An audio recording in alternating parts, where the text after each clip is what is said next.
Hey everybody, Pastor Kevin here, bringing you today's Matthew devotion. We are continuing in chapter 18, starting with verse 15, and it says this: If your brother sins against you, go and tell him his fault, between you and him alone. If he listens to you, you have gained your brother. But if he does not listen, take one or two others along with you, that every charge may be established by the evidence of 2 or 3 witnesses. If he refuses to listen to them, tell it to the church. And if he refuses to listen even to the church, let him be to you as a Gentile and a tax collector.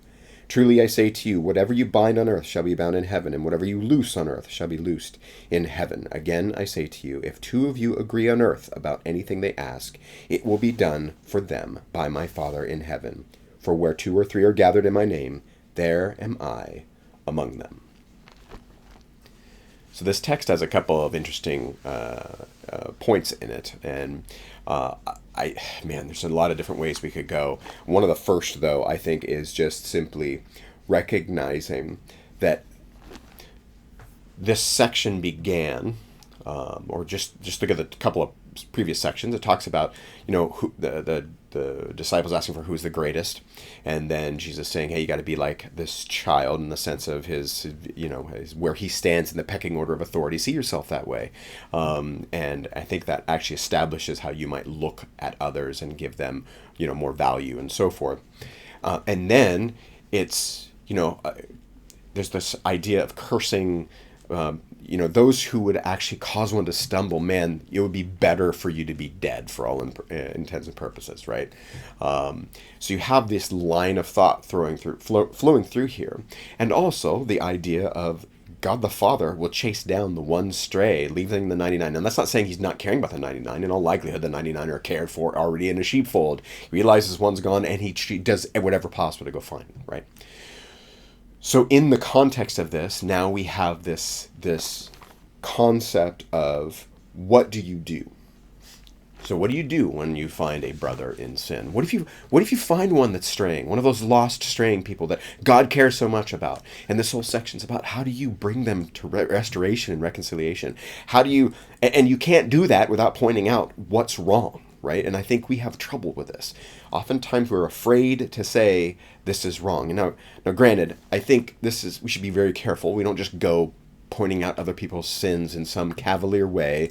It also matters the kind of sin. If someone pops their gum and it bothers you, or they chew the wrong kind of gum, or they don't chew gum and you like gum chewers, whatever it is, that's not what we're talking about here. And we're probably not talking about those simple borderline cases either. What we're talking about is mostly like, you see someone in a huge sin issue, they are calling something not sin that is definitely sin. There's like no doubt. Okay. Once you establish that, this whole passage, it's too easy to make it look like it's all about all the how to beat them down. And no, it's how do you restore them? I've made this mistake, folks, and I'm going to try to change it now. As I've talked about chapter 18, I've talked about it being about church discipline.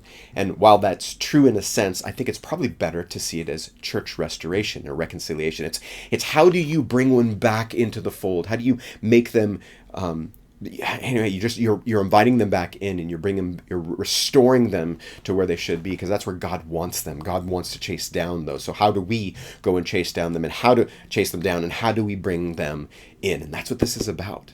And I think that's the way we should be seeing it. Because too often I think we see it the wrong way. And there's little things like how we often take the where two or three are gathered in my name, there I am in their midst. That's absolutely true. I think oftentimes we're taking this and using in a lot of different areas, right, where we're pointing to, maybe it's just prayer, or like, if me and just a few people pray about someone, then it's definitely going to happen. Like their healing, for example. And really, if you look at this context is very specific. It's about restoring an individual, and then there's the concepts of binding and loosing, which we have talked a little bit about before. But I want you to recognize the God of the universe wants to restore and reconcile, and he wants us to be involved in the middle of it. Okay? So, what does that take? It takes a heavy cost. It takes carrying a burden. And how do we know this? Because we look to our King, who would carry our greatest burdens, the cosmic burdens, the ones that would resolve everything. He carries it through his own life, death, and resurrection. He carries it up onto a cross, you see. And I think too often it becomes too easy to say either like, oh, I'm worried about what someone's going to think of me if I say something, or where we feel like it's just not comfortable, or whatever reason you can fill in the blank with, we often will neglect to do some of the work that I think we're called to do in this idea of restoring and reconciling the people around us. All I know is that if I was going astray, I would want someone to say something to me. If I am known in known disobedience, then I may not want you to say something, but boy, howdy, should you say something. You must say something. That's the point here. So it takes discernment. It takes asking for God's wisdom. It takes actually asking God, am I the right one to do this? Or are there 2 or 3 others that should be doing this? Right? So this pattern is given to us for a purpose. And that purpose is restoration and reconciliation. It's so that we do this well and right and with love and with grace and with hope. And we're called to do it. So I pray you'd look deeply into this, dig into it, and feel the weight of what's happening here. Because the weight I think we often look at is like it's the beat down. It's like, well, how does church beat people down when they've done something wrong? No, it's like, how do we restore people when they've gone astray? Okay.